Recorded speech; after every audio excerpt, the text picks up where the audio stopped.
Welcome back to the PJO podcast. Tonight, I want to talk about my recent mental health struggles and how I feel I can solve them, or at least try to solve them. So, real quick, I needed to get this off my chest before I binge watch Loki. This past week has been such a back and forth week emotionally and physically and mentally. I had fun on some of the days, and I was a wreck on the other days. I did notice one thing in common, though, and that was the lack of sleep.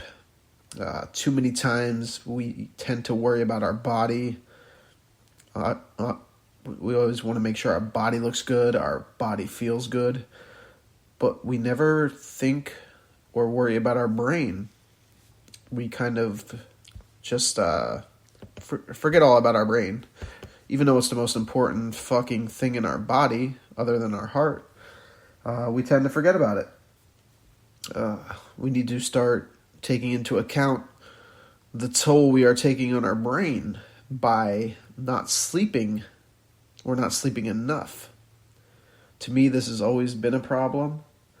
I've always been a night owl. With my kids being in school, I always have to get up early. So when I stay up late and get up early, it affects everything in my brain. Like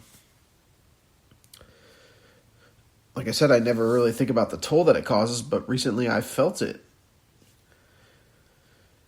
This lack of sleep has fucking attacked my brain. It makes me feel like a zombie. Usually I feel like decently intelligent and quick. But lately, man, I've been almost like lagging, like a really bad internet connection. Just lagging, man. So, last night, I actually got more than 7 hours of sleep. I don't know if it was actually good sleep. I didn't wear my Apple Watch to judge that. But I felt really good in the morning. I felt like I was refreshed. I could think clearly, quickly, precisely. I didn't feel depressed like I had the previous 4 or 5 days of last week. And I was almost like, before I got to sleep, I knew I needed a break. I missed my kids. One of the days I had a crying fit when I got home from work, out of the blue. I felt like I was part of a grand illusion, and I thought to myself, Joe, you're not feeding your brain spoonfuls of rest. You're letting your brain starve and exist on these little morsels of rest. Like I'm feeding my brain crumbs, like crumbs, not full fucking pieces of sleep. Metaphorically, anyways. So I thought to myself at this point, I need to sleep better. I need to sleep more often. And I need to exercise more, in the beginning of the day at least. So I'm on day 2 of this. Like I said, I slept good last night. Right now it's 12:31 a.m. So really, I'm not completely listening to my brain and my heart and my head, but I plan on sleeping better in the upcoming days, obviously. I need to. I'm going to start working out in the morning.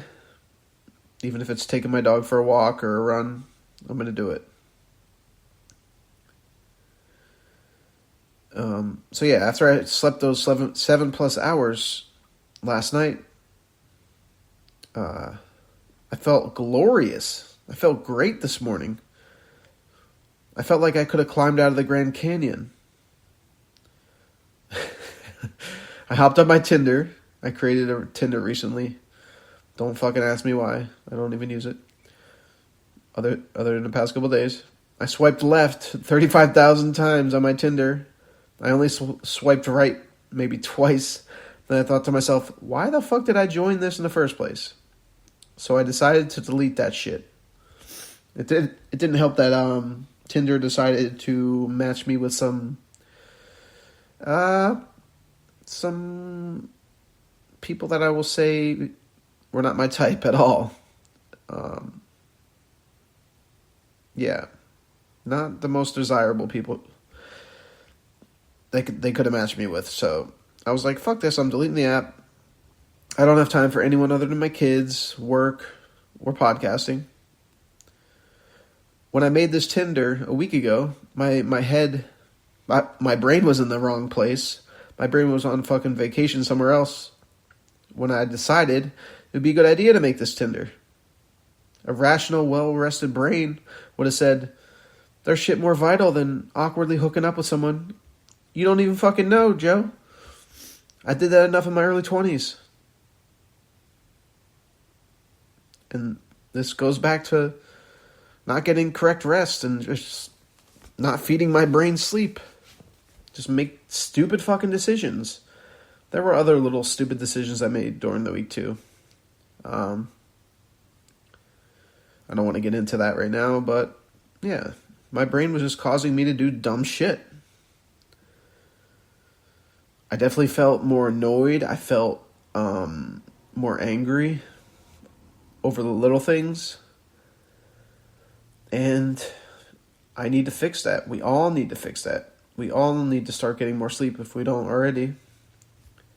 Because it helps us immensely. You don't think about it, like I said. We think about our stupid fucking bodies. But without our brain, our body wouldn't function. So, if you're listening and you're wondering why your brain feels like it's constantly frozen, or your brain can't even keep up, maybe track the hours of sleep you're getting. Write it down. Try to improve it. If you have a smartwatch, you could track it. Track the hours of sleep and go from there. I promise you, if you give your think tank what it needs, it'll give back to you tenfold. I'll even give you one more analogy. Picture your brain as your laptop, your smart TV, or whatever device you use to stream stuff. But all these devices, they have a memory. And your brain is your cache. You must empty your cache by getting rest. Allow yourself to dream, to get all the negativity out. And then that'll allow your brain to have room to fill back up with the creativity that makes you, you. Especially my fellow podcasters or writers, or anybody who is in a creative space. You need your fucking sleep. I need my sleep. Get that sleep, and I promise you, your mental health will have a makeover. You won't even recognize your mental health. Now, I'm going to go get some sleep. I need it. I'm feeling it right now. I'm feeling fatigue. I also worked a long day today, but still, my brain is fatigued right now. So just remember, you guys are all loved by somebody. I love you guys for supporting me. So stay positive, stay hopeful, stay positively hopeful, kick ass, and have a great day or night. I don't know when you're listening to this, but have a good day, Petas. I'll catch you on my next episode. All right.